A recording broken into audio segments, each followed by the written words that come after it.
Hi, it's Angeline here. Have you already started making your Christmas cards?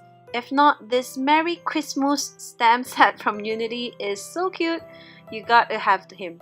I've already stamped and colored him with some colored pencils and created the baubles with the Nuo Jewel drops. And I'm grabbing my Distress Oxide inks here along with Tim Holtz Stenciled Set 20, which is the Christmas stencils, to create my background.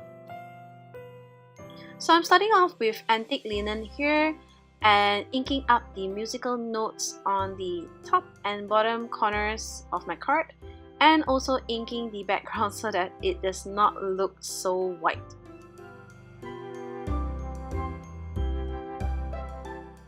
Next, I'm grabbing the evergreen ball color and the Christmas words stencil here and choosing the words that I want to ink up.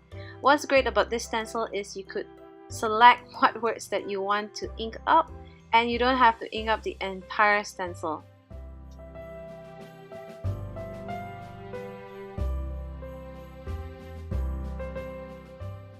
And because it's a Christmas card, I'm grabbing the candied apple color and just adding some red dots to the background.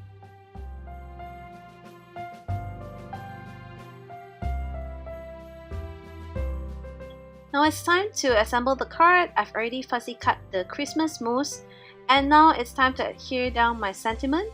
I'm just using my fingers here to create some mountains and valleys so that it kind of has a 3D popping effect on my card, and I'm just putting glue to the both ends of the sentiment to adhere it down. Then just put glue behind the Christmas moose and voila! It's done!